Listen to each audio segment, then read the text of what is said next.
పలుకు జగదంబ పలుకు, జరిగింది జరగబోయేది ముందే చెబుతాం. ఇదిగో దొరా, ఇలా రా. నేను 2 పేర్లు చెప్తాను, వాళ్ళిద్దరికి పెళ్ళవుతుందో లేదో చెప్తావా? ఎందుకు చెప్పం తల్లే, చేతిలో 10 కాగితం పెట్టు. ఇదిగో 100 చెప్పు. పేర్లు చెప్పు తల్లే. అప్పారావు, పద్మప్రియ. అమ్మ అడిగిందానికి పలుకు, ఆశ పడిందానికి పలుకు, నాచారం ఆచారం పోచారం గడ్డి అన్నారం, ఇది ప్రేమ యవ్వారం. అవునా తల్లే? అవును.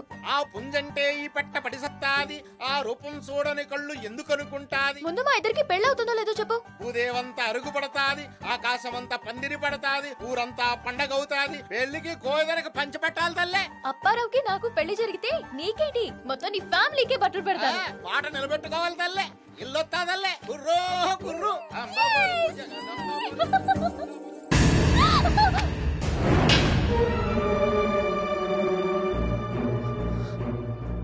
పెళ్ళి ఎలా అవుద్దో కనుక్కోపోయావమ్మా.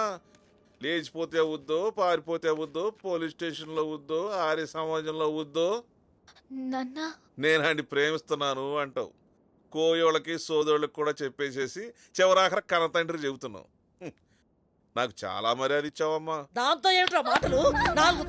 అలా ఈదులో తీసుకెళ్ళి కొట్టండి, ఎవరో చూడరు, లోపలికెళ్ళండి. రావే రావే, ఇలాంటి వంశంలో పుట్టి ఇలాంటి పాడు ముందులు ఏమిటి? దరిద్రం కొట్టుదన్న. అయినా వాడి తాహత ఏమిటి, మన తాహత ఏమిటి? వాడి కులం ఏమిటి, మన కులం ఏమిటి? మన సూత సుతుల కింద నిలువ అర్హత లేదందువా? ఎంత మాట, ఎంత మాట! ఇది ఛాత్ర పరీక్ష గాని క్షత్రియ పరీక్ష కాదే. కాదు, కాకూడదు. ఇది కుల పరీక్ష ఎందువా? నీ తండ్రి భరద్వాజుని జననమెట్టిది, అతి దుగుప్సాకరమైన నీ సంభవం ఎట్టిది. మట్టి కుండలో పుట్టితివి కదా. నీది ఏ కులము? అస్మత్ పితామహుడు గురుకుల వృద్ధుడైన ఈ శాంతనవుడు శివసముద్రుల భార్యవు గంగా గర్భమున జనించలేదా? ఈయనదే కులము. నాతో చెప్పింతివేమయ్యా? మా వంశంలో ఇక లాభం లేదు, ముందు నేను గద పెట్టి తాళం పెట్టు. దాన్ని ఎవరినో ఒకడు చూసి ముందు దాన్ని పెళ్లి చేసేయి. అయినా ఇలాంటి పాడు బుద్ధి కూతునే అందుకని నాకు కనిపించిందే. ఓ కులం కులం అని కొట్టుకుంటున్నావు. నీ మొత్తాతలు ఏం చేస్తారు నీకు తెలిసేటే. మన తర్వాత మన పిల్లలు ఏం చేస్తారో మనకు తెలుసుదా?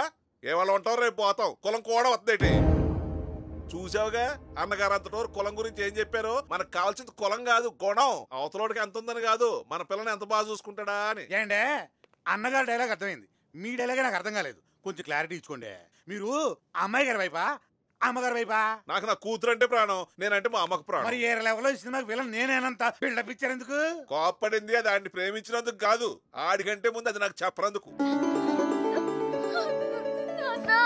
నాన్నేరా, నా బంగారు తల్లి మాట నేను ఎప్పుడన్నా కాదన్నానా? అంటే ఏంట్రా, ఈ పెళ్లి ఒప్పుకుంటావా? కాదంటానికి ఆడేం ఎదవ కాదమ్మా, హస్తవాసన డాక్టరు. పైగా మనలాగే దాన ధర్మాలు చేసే చెయ్యి. అలాంటి వాడు చెయ్యి పట్టుకుంటానంటే నేను కాదంటానేనా?